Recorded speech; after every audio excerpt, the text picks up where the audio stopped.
अस्सलाम वालेकुम, मैं हूं इब्न आदम कस्तूरी और आप मेरा यूट्यूब चैनल देख रहे हैं पाकिस्तान ऑनलाइन। तो सबसे पहले तो मुझे बात करनी है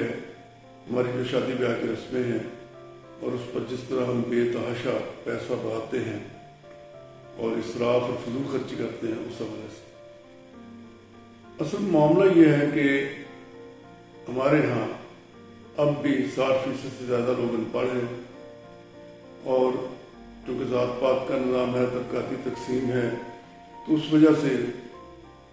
एहसास कमतरी का भी शिकार है। तो उस एहसास कमतरी को हम क्या करते हैं कि कवर करने की कोशिश करते हैं अपनी जो नुमाइशी हरकत है उससे। ये बहुत महंगी गाड़ी, बहुत महंगा बंगला और लिबास और इस तरह के मौके जहाँ पैसे फेंके जा रहे हैं, करेंसी नोट फेंकते हैं,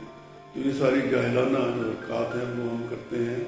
अपने अंदर का एहसास कमतरी छुपाने के लिए, अपनी महरूमियाँ ख़त्म करने के लिए। अब देखिए ज़रा कि काम शुरू होता है, सबसे पहले जब रिश्ता तय किया जाता है तो उसके बाद बरी का सामान और जहेज का सामान और जेवरात बनना शुरू होते हैं। ये इतनी बड़ी फजूल खर्चियाँ और खुराफात हैं कि जिसका हमारे दीन से कम कोई ताल्लुक नहीं है। और फिर माइयों की एक रस्म है जो बिल्कुल हिंदुआना तरीका हमने इख्तियार कर लिया हुआ है और वैसे ही हम लिबास पहनते हैं, वैसे ही म्यूज़िक बज रहा होता है, भंगड़े डाले जाते हैं और वहाँ भी पैसा बेतहाशा लगाया जाता है। मतलब कि उसका कोई ताल्लुक नहीं है। क्या उसका क्या फ़र्क पड़ता है शादी के मामले में? पहले माइयों आप में बैठ रहे हैं और तेल वो जो लगा के और फिर मेहंदी लगाई होती है हाथ पे और बारी बारी सारे आके तस्वीरें बना रहे हैं और पूरा एक दिन जो है ना वो इस पर ज़ाया कर दिया जाता है। इसके बाद बारात, तो ये बारात का जो तस्वूर है और जितनी बड़ी बारातें जाती हैं और जिस तरह फिर उस वहाँ खाने का ज़िया होता है, ये भी बहुत बड़ी मैं समझता हूँ बदकिस्मती है हमारी। और किस तरह पैसा पानी की तरह बहाया जाता है। और उस पर यह है कि बारात अगर आपने लेके जानी है तो घर के जो खास अफराद हैं 20-25 वो होने चाहिए और इसी तरह जिनकी लड़की है, लड़की वाले, उनको भी इतने लोग इकट्ठे करने चाहिए। तो वहाँ भी दोनों खानदान जो है वो अपनी बिसात से बढ़कर, अपनी औकात से बढ़कर अंधाधुंध पैसे खर्च करते हैं और वो एहसास जो महरूमी, एहसास कमतरी, कमजोरियाँ जो है उनको इस तरह कवर करने की कोशिश करते हैं। और बारात के मौका पर जिस तरह फिर पैसे फेंके जाते हैं वो इतनी बड़ी तज़लील, तौहीन और बेवकूफ़ी है, जहालत है इतनी, जिसका कोई इंतहा नहीं। और जिस पे आपके बानी पाकिस्तान की तस्वीर भी लगी हो वो नोट आप फेंकते हैं, वहाँ में उछालते हैं और वो फिर नीचे भी गिरते हैं और नालियों में भी गिरते हैं। और जिस तरह उन पैसों को बच्चे लूटते हैं, वो उनकी जो बेबसी है, उनके अंदर जो लालच उससे बढ़ता है, उनके अंदर जो बेताबी होती है उस काम के लिए और वो जिस तरह तमाशा बने होते हैं, ये बहुत बड़ी महरूमी और बेवकूफ़ी। तो उसके बाद क्या होता है कि बारात चली गई है, खाना शुरू हो गया। तो खाने के मौके पर जिस तरह भूखों की तरह और लालचियों की तरह और जाहिलों की तरह हम खाने पर टूट पड़ते हैं और प्लेटें गोश्त की भर लेते हैं और बोतलें जो कोल्ड ड्रिंक्स है वो साथ ले लेते हैं।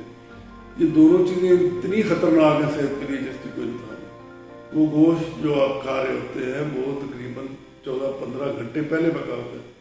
और वो जो बोतलें सादा पीते हैं वो जहर है सेहत के लिए। वो आपके गुर्दों के लिए, मेदे के लिए, जिगर के लिए, पित्ते के लिए इंतहाई डेंजरस है, ख़तरनाक है। लेकिन बेवकूफ़ों की तरफ जो कि अवेयरनेस नहीं है और तालीम की कमी है और शायद कोई भूख है पीछे सदियों की, तो जिस तरह वो खाना खाते हैं वो इंतहाई अहमकाना हरकत है। साबिक director health cyber division doctor Gulnawaz Bajwa ये कहते हैं कि जो सेहतमंद आदमी है उसको हफ्ते में 3 बोतल से ज़्यादा नहीं गोश्त खाना चाहिए। और जिस तरह हम लोग गोश्त खाते हैं और घरों में पकता है या फंक्शन में होता है, वो चूँकि हमें अवेयरनेस नहीं है और यही वजह है कि हमारी औसत उम्र जो है वो 55-56 साल रह गई। ज़्यादातर लोग जो है इस उम्र में आ जाके वो मर जाते हैं। फिर वो जो सालन पका होता है, जो गोश्त पका होता है, اس میں جتنی مسالے جتنی مرچیں ڈال دی جاتی ہیں اور جس طرح کا کوکنگ آئل استعمال ہوتا ہے اندھا دھند، وہ بھی صحت کے لیے انتہائی مضر ہے اور خطرناک ہے۔ تو یہ دو طرح کے وہاں نقصانات ہوتے ہیں، ایک تو پیسے کا ضیاع ہو رہا ہوتا ہے، دوسرا زیادہ آپ کھا لیتے ہیں، اور اکثر آپ دیکھیں گے کہ جو دل کے دورے ہیں وہ اسی رات پڑتا ہے جس رات آپ نے اس طرح کی بیوقوفی کی ہوتی ہے، پلیٹیں بھر کے گوشت کھا لیا ہوتا ہے اور پھر کولڈ ڈرنکس پی لے ہوتے ہیں جو اس کے بعد پھر زہر ہے، جس میں اتنی چینی ڈالی جاتی ہے کہ ایک گلاس میں 8 چمچ چینی ہوتی ہے، وہ کولڈ ڈرنک آپ پی لیتے ہیں، تو ظاہر ہے پھر بیماریاں آپ کے تعاقب میں ہوتی ہیں اور موت آپ کو خوش آمدید کہتے ہیں۔ اور اس کے بعد ولیمے کی رسم ہے، اس میں بھی آپ کیوں اتنی ڈشیں پکا رہے ہیں، کس کو دکھانا ہوتا ہے، کس کو متاثر کرنا چاہتے ہیں، وہ بھی پیسے کا اصراف ہو رہا ہوتا ہے۔ ون ڈش کیوں نہیں پکائی جاتی اور محدود کیوں نہیں رکھا جاتا اس فنکشن میں؟ تو وہ اس موقع پر بھی بعض لوگ جو ہے وہ پھر ایک تقریب کر لیتے ہیں اور پھر کرنسی نوٹ ہوا میں اچھالے جاتے ہیں اور پھر لوگ اس کو بے بسی کے ساتھ اور لالچیوں کی طرح اس کے پیچھے ٹوٹ پڑتے ہیں۔ اور اب تو ایک اور کام ہو گیا شروع کہ باقاعدہ جو انہوں نے وہ لمبے ڈنڈوں پر نا آگے ان کو بنائے ہوئے ہیں، اس کے چھکو جیسے کہتے ہیں، تاکہ ہوا میں ہی وہ نوٹ جو اچھلے تو وہیں سے ان کو اٹھا لیا جائے۔ تو یہ ساری چیزیں جو ہیں پھر جہیز کے مطابق اور جس طرح بری دکھائی جاتی ہے اور جہیز اتنا دیا گیا ہے، فلاں نے گاڑی دی ہے، موٹر سائیکل دیا ہے، اتنا سامان دے دیا ہے، ہمارے یہاں دیہات میں بھینسیں دی جاتی ہیں جہیز میں۔ ان چیزوں کو، ان کبھی حرکات کو،